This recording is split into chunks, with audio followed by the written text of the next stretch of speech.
Well, let's talk first of all about what they said they have done. Now, they haven't given the details people were looking for in this statement. They've said that they're going to enrich uranium past 3.67% purity. Now, that is still nothing, frankly, when it comes to trying to make a bomb.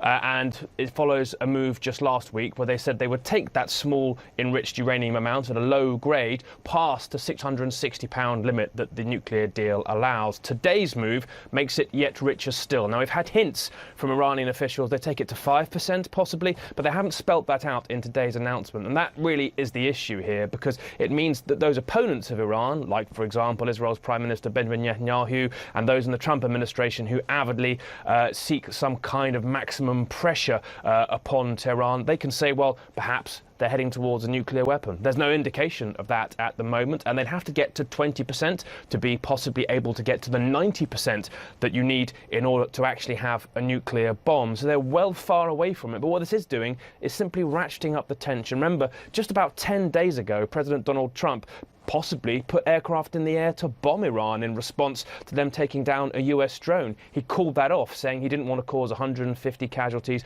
because of it. But day by day, here we see more reasons potentially where the US and Iran could stumble into some kind of conflict together. Now, this whole nuclear deal brinkmanship Iran's been in is because they say the US has stepped out of the deal. That's completely true. They did that a long time ago, absolutely. But what the Iranians are trying to do now is to get the European countries that also signed the deal to perhaps find some way of alleviating the sanctions pressure that Iran's feeling. Now, it's hard for the Europeans to do that because, frankly, their companies would have to risk losing business with the US because US sanctions don't let people do business with Iran. So the question really is what comes next? You're going to get a lot of opponents of Iran saying this is a clear sign, like we heard from Israel today, that Iran is racing towards a nuclear weapon. There's no evidence for that at the moment, and they're still very far away.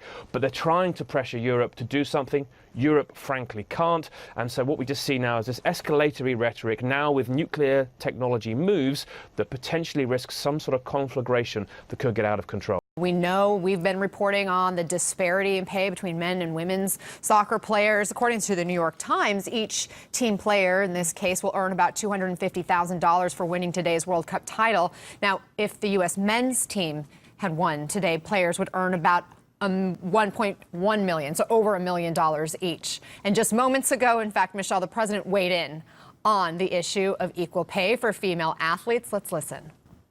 Okay. I want to congratulate the women's soccer team on winning the World Cup. That's an incredible achievement. It was a very exciting game. I got to see a little bit of it. And they're great players, and it's a great honor to have them captured for the United States. Fourth time, and that's a tremendous thing. So congratulations to the team on the World Cup. I would like to see that. Now, you also have to look at numbers, because when you look at World Cup soccer, that's one thing, and you also have to look at soccer, professional soccer. You have to see who's taking in what. So I don't know what those numbers are. I would like to see that, but again, you have to look at the great stars of the men's soccer, the great stars of the women's soccer, and you have to see year-round, how are they all drawing? What is the attendance for women's soccer outside of World Cup?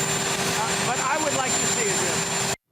My reaction, God, I wish he would have seen the game. That would have been great.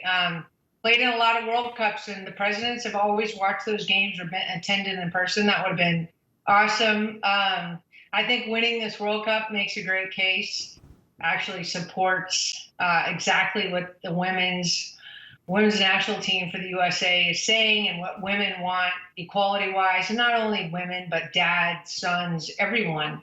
It's an equal pay thing, equal opportunity. So I'll be looking forward to what happens next.